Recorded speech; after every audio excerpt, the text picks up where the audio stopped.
Steve जॉब्सनी 2005 साली Stanford युनिव्हर्सिटीच्या पदवीदान समारंभात केलेले भाषण प्रचंड गाजले. हे भाषण म्हणजे त्यांच्या प्रेरणादायी आयुष्याचा गोषवारा आहे, त्याचा केलेला मराठी अनुवाद. जगातल्या सर्वोत्तम गणल्या जाणाऱ्या महाविद्यालयांपैकी एक अशा महाविद्यालयाच्या पदवीदान समारंभात तुमच्यासोबत बोलायची संधी मला मिळते आहे, हा मी माझा बहुमान समजतो. मी महाविद्यालयीन शिक्षण कधीच पूर्ण करू शकलो नाही. आता सत्य सांगायला हरकत नाही, पण महाविद्यालयीन दीक्षांत समारंभ इतक्या जवळून मी पहिल्यांदा पाहतो आहे. आज मी तुम्हाला माझ्या आयुष्यातील 3 गोष्टी सांगणार आहे, बस. काही प्रचंड कहाणी नाही, फक्त 3 छोट्या गोष्टी. पहिली गोष्ट आहे ठिपके जुळवण्याच्या संदर्भातली. मी रीड कॉलेजमधून 6 महिन्यातच बाहेर पडलो होतो, पण त्याआधी मी जवळपास 18 महिने कॉलेजमध्येच ड्रॉप इन म्हणून घुटमळत होतो. मग मी बाहेर पडलो तरी का? याची सुरुवात खरं तर माझ्या जन्माच्या आधीपासूनची आहे. माझी आई ही एक तरुण, अविवाहित महाविद्यालयीन विद्यार्थिनी होती, आणि तिने मला दत्तक द्यायचे ठरवले. तिची फार इच्छा की मी पदवीधर पालकांकडे दत्तक म्हणून जावे, त्यामुळे अखेर एका वकील दाम्पत्याची त्याकरिता निवड झाली. सारे कसे सुरळीत चालू होते आणि अचानक माझ्या जन्माच्या वेळी त्या दोघांनी ठरवले की त्यांना मुलगी हवी आहे. त्यामुळे वेटिंग लिस्टवर असलेल्या माझ्या आई बाबांना रात्री अचानक फोन गेला की मुलगा झालाय. तुमची अजूनही त्याला स्वीकारण्याची तयारी आहे का? ते म्हणाले, अर्थातच. अर्थात. नंतर माझ्या आईला कळले की माझ्या दत्तक आईने पदवी पूर्ण केली नव्हती आणि वडिलांनी तर शाळेच्या पुढेही मजल मारली नव्हती. तिने मग दत्तक कागदपत्रे साईन करायला नकार दिला.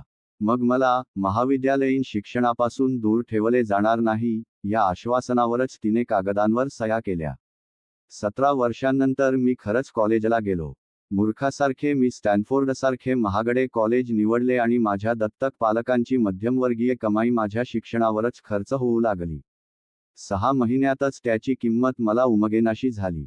माझ्या आयुष्यात मला काय करायचे आहे याची सुतराम कल्पना नव्हती आणि कॉलेजचे शिक्षण मला याचे उत्तर शोधण्यात मदत करत नव्हते आणि मी इथे आईबाबांची आयुष्यभराची कमाई उडवण्यात गुंतलो होतो.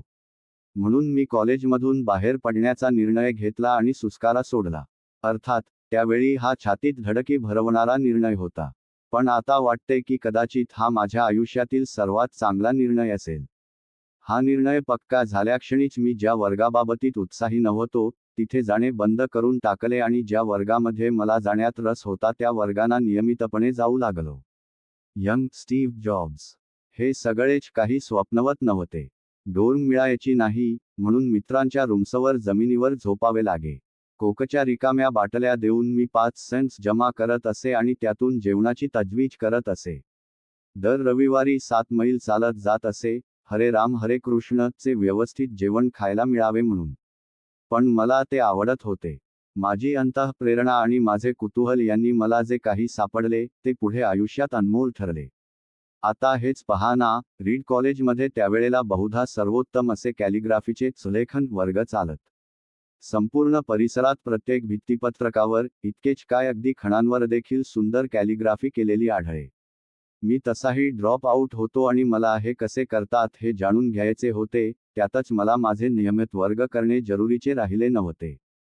कॅलिग्राफीच्या वर्गात मी सेरिफ आणि सान्स सेरिफ फॉन्ट्सविषयी शिकलो.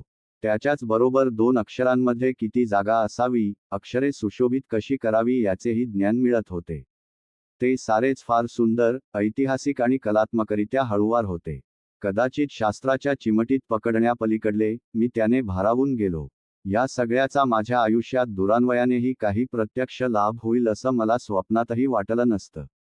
पण 10 वर्षांनंतर जेव्हा आम्ही पहिला मॅकिंटोश कम्प्युटर बनवत होतो, हा सगळा काळ माझ्या मदतीला आला. आम्ही त्या सगळ्याचा वापर मॅकिंटोशमध्ये केला. सुंदर टायपोग्राफी असलेला तो पहिला कम्प्युटर होता. जर मी महाविद्यालयातून त्या विषयांच्या जंजाळातून बाहेर पडलो नसतो, तर मॅकिंटोशमध्ये विविध टाइपफेसेस आणि प्रमाणबद्ध फॉन्ट्स दिसले नसते. आणि विंडोजवाल्यांनी जर मॅकिंटोश जसाच्या तसा कॉपी केला नसता, तर आज जगातल्या कुठल्याच पीसीवर ते दिसले नसते. मी महाविद्यालयातून बाहेर पडलो नसतो, तर या कॅलिग्राफीच्या वर्गात कसा पोहोचलो असतो? आणि अर्थात, आज पीसीवर जे सुंदर टाइप फॉन्ट्स दिसतात ते कसे दिसले असते? कनेक्ट द डॉट्स, अर्थात हे ठिपके जोडणे, आज 10 वर्षांनंतर मागे वळून बघताना सोपे जाते. तेव्हा हे कळत नव्हते. पुन्हा हे ठिपके तुम्ही भविष्यात बघून नाही जोडू शकत. ते फक्त मागे वळून बघताना जोडलेले दिसतात. म्हणूनच ते पुढे जाऊन जोडले जातील यावर विश्वास ठेवावा लागतो. तुम्हाला कशावर तरी विश्वास ठेवावाच लागतो. तुमचे मन, आतला आवाज, भाग्य, नशीब, कर्म, काहीतरी. या विचार पद्धतीने मला कधीच दगा दिलेला नाही आणि त्यामुळेच माझ्या आयुष्यात बराच बदल घडलेला आहे. माझी दुसरी गोष्ट आहे प्रेम आणि तोट्याविषयी. मी फार नशीबवान आहे. मला काय करायला आवडते हे मला फार आधीच उमगले होते. मी 20 वर्षांचा असतानाच मी आणि वोझने, स्टीव्ह वोझनियाक मिळून घरच्या गॅरेजमध्ये ॲपल कम्प्युटर्सची सुरुवात केली. आम्ही खूप मेहनत केली. 10 वर्षांत गॅरेजमधल्या आम्हा दोघांपासून सुरू झालेली ॲपल $2 बिलियन आणि 4,000 कामगारांची कंपनी झाली होती. आम्ही वर्षभरापूर्वीच आमचे सर्वोत्तम काम बाजारात आणले होते. मॅकिंटोश कम्प्युटर. मी तेव्हा फक्त 30 वर्षांचा होतो. आणि अचानक मी माझ्या कंपनीतून हाकलला गेलो. तुम्ही स्वतः स्थापन केलेल्या कंपनीतून तुम्ही स्वतः हाकलले कसे जाऊ शकता? खरं सांगायचं झालं तर जसं ॲपल वाढत होतं, त्याच्याबरोबर मला गुणी वाटणाऱ्या काही मंडळींना मी नोकरीवर ठेवले. काही वर्षे ठीक गेली, पण नंतर आमच्या दृष्टिकोनात फरक पडू लागले. अखेर भांडणे झालीच. बोर्ड ऑफ डायरेक्टर्सनी पण त्यांचीच पाठराखण केली. साहजिकच वयाच्या 30व्या वर्षी मी अक्षरशः हाकलला गेलो, आणि तेही अतिशय सार्वजनिक पद्धतीने. माझ्या आयुष्याचा जो केंद्रबिंदू होता, तोच गायब झाला. मी उद्ध्वस्त झालो. काही महिने नक्की काय करावे हेच सुचेना. मला जणू माझ्या आधीच्या कार्यकुशल उद्योजकांचा विश्वासघात केल्यासारखे वाटत राही. जणू आधी धावणाऱ्याने माझ्या हातात दिलेले निशाण मी पाडून बसलो होतो. मी डेव्हिड पेकार्ड, बॉब नोईस यांना भेटलो. आणि अशा पद्धतीने घोळ घातल्याबद्दल त्यांची माफी मागितली. मी एक मोठे सार्वजनिक अपयश बनलो होतो आणि सिलिकॉन व्हॅलीतून पळून जाण्याचे विचार मनात घोळू लागले होते, पण हळूहळू एक गोष्ट जाणवायला लागली. माझे अजूनही माझ्या कामावर प्रेम होते. ॲपलमधल्या घटनांनी त्यात तिळभरही फरक पडला नव्हता. मला नाकारण्यात आले होते, पण माझे प्रेम संपले नव्हते. म्हणूनच मी पुन्हा सुरुवात करण्याचा निश्चय केला. तेव्हा तसे वाटले नसेल कदाचित, पण ॲपलमधून हाकलले जाणे ही माझ्या आयुष्यातली सर्वाधिक चांगली घटना ठरली. यशस्वी असण्याचे सगळे दडपण गळून पडले. त्याची जागा एखाद्या नवोदिताच्या खांद्यावर असलेल्या हलकेपणाने घेतली. कशाचीही खात्री नव्हती. याच स्थितीमुळे मी माझ्या आयुष्यातल्या सर्वाधिक सृजनात्मक कालखंडात प्रवेश केला. त्यानंतरच्या 5 वर्षांत मी नेक्स्ट नावाची कंपनी स्थापन केली. पिक्सार नावाची दुसरी कंपनीही उभारली आणि एका अशा भन्नाट स्त्रीच्या मी प्रेमात पडलो जिच्याशी मी लग्न केले. पिक्सार ने जगातली पहिली ॲनिमेटेड फिल्म, टॉय स्टोरी, बनवली आणि आज ती जगातली पहिल्या क्रमांकाची ॲनिमेशन कंपनी आहे. गंमत म्हणजे पुढे नेक्स्ट पण ॲपल ने विकत घेतली. आणि आम्ही नेक्स्ट मध्ये बनवलेले तंत्रज्ञान आज ॲपल च्या कामाला येते आहे. आणि ॲपल च्या यशाला ते कारणीभूत ठरते आहे. मला खात्री आहे की मी जर ॲपल मधून हाकलला गेलो नसतो, तर हे कधीच घडले नसते. औषधाची चव घेणे कठीण असते, पण रुग्णाला त्याचीच गरज असते. कधी आयुष्याने डोक्यात दगड घातलाच तर निराश होऊ नका. मला खात्री आहे की जर माझ्या कामावर प्रेम नसते, तर मी अशा पद्धतीने काम करत राहू शकलो नसतो. आपले प्रेम कशावर आहे याचा शोध घेत राहा. हे केवळ तुमच्या व्यक्तिगत आयुष्यात जितके महत्त्वाचे आहे तितकेच ते तुमच्या कार्यक्षेत्रातही. तुमच्या आयुष्यातला एक मोठा भाग तुम्ही काम करण्यात व्यतीत करणार आहात, आणि उत्तम काम करण्याकरिता तुम्ही जे करताय त्यावर तुमचे प्रेम असणे आवश्यक आहे. जर ते तुम्हाला अजून सापडले नसेल, तर मग शोधात राहा. स्वतःची समजूत घालून नका घेऊ. हृदयाच्या इतर गोष्टीप्रमाणेच जेव्हा तुम्हाला ते सापडेल, तेव्हा ते तुम्हाला आपोआप जाणवेल आणि एखाद्या सुंदर नात्याप्रमाणे वर्षे जशी सरकत जातील, तसतसा तुमचा त्यातला रस वाढतच राहील. म्हणून म्हणतो, शोधत राहा. स्वतःची समजूत घालून नका घेऊ. माझी तिसरी गोष्ट मृत्यूविषयी आहे. मी 17 वर्षांचा होतो तेव्हा एक वाक्य वाचले होते. जर तुम्ही रोज आपले आयुष्य आजचा दिवस शेवटचा असं समजून घालवलात, तर कमीत कमी एक दिवस तुमची समजूत खरी ठरेल. या वाक्याने माझ्यावर खूप परिणाम केला होता. तेव्हापासून जवळपास 33 वर्षे मी रोज सकाळी उठतो आणि आरशात पाहून स्वतःला विचारतो, जर आज मला मरण यायचे असेल, तर आज जे मी करतो आहे तेच मला करायला आवडेल का? जर माझे उत्तर बरेच दिवस नाही असेल तर मला कळते की काहीतरी बदल करायची गरज आहे. मला लवकरात लवकर कधीही मृत्यू येऊ शकतो ही कल्पना मला माझ्या आयुष्यातले महत्त्वाचे निर्णय घेताना खूप कामाला येते. कारण आपल्या बाह्य अपेक्षा, सारा अहंकार, लाज किंवा अपयशाची भीती हे सारं मरणाच्या भीतीमध्ये नष्ट होतं. आणि जे महत्त्वाचं आहे ते वढंच उरतं. तुम्ही मरणार आहात हे लक्षात ठेवणे म्हणजे तुम्ही काहीतरी गमावू शकता या भीतीपासून मुक्ती असं मी समजतो. तुम्ही आधीच इतके नागवे झालेले असता की हृदयाचं सोडून दुसऱ्या कुणाचं ऐकण्याचं तुम्हाला कारणच राहत नाही. Steve jobs, cancer treatment. साधारण वर्षांपूर्वी मला कॅन्सर असल्याचे निदान झाले. सकाळी 7.30 वाजता माझा स्कॅन झाला आणि स्वादुपिंडापाशी मला भला मोठा ट्यूमर असल्याचे स्पष्ट झाले. मला स्वादुपिंड शरीरात कुठे असते हेही ठाऊक नव्हते. डॉक्टर म्हणाले हा जवळपास असाध्य अशा स्वरूपाचा कॅन्सर आहे आणि मी काही 6 महिन्यांपेक्षा जास्त जगणार नाही.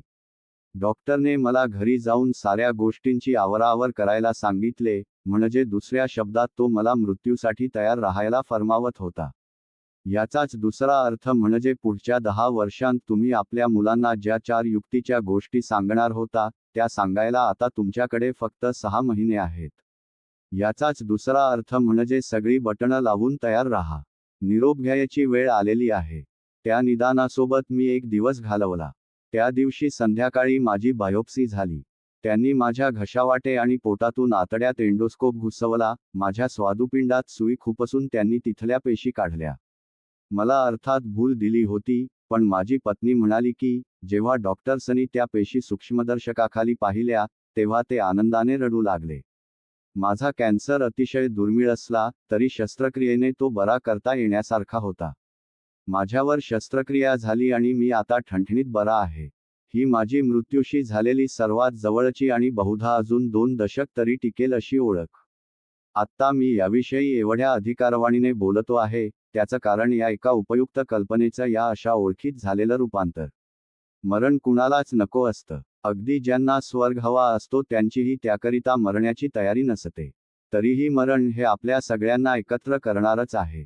कोणालाही ते चुकलेले नाही. आणि हे खरंच अगदी बरोबर आहे, कारण मरण हा जीवनाचा सर्वात छान शोध आहे. तो जीवनातल्या बदलाचा शिल्पकार आहे. तोच जुन्याला दूर करून नव्याची वाट मोकळी करतो. आज कदाचित तुम्ही चर्चेत आहात, पण उद्या तुम्ही हळूहळू म्हातारे व्हाल आणि दूर सारले जाल. नाट्यमय वाटले तरी हेच सत्य आहे. तुमच्याकडे अगदी मर्यादित वेळ आहे, म्हणूनच दुसऱ्या कोणाचं आयुष्य जगत तो फुकट घालवू नका. दुसऱ्यांच्या विचारावर आधारलेल्या निष्कर्षांचं जोखड आपल्या आयुष्यावर मिरवू नका. दुसऱ्यांच्या मतांच्या गलबल्यात आपला आतला आवाज दबून जाऊ नये याची काळजी घ्या.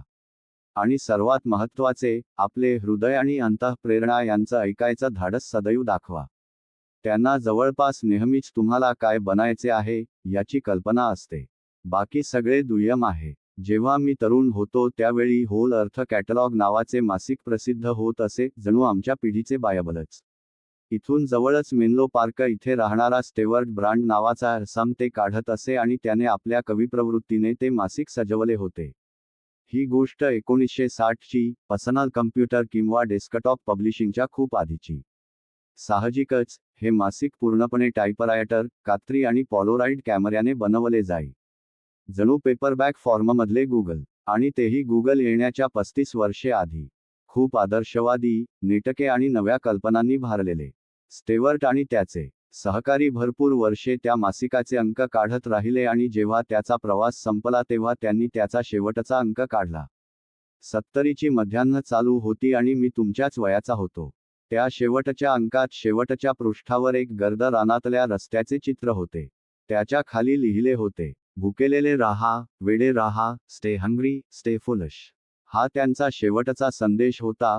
भुकेलेले राहा, वेडे राहा. मी सतत स्वतःसाठी तेच मागतो आणि आत्ता जेव्हा तुम्ही पदवीधर होऊन बाहेर पडताय, तेव्हा तुमच्यासाठी पण हीच इच्छा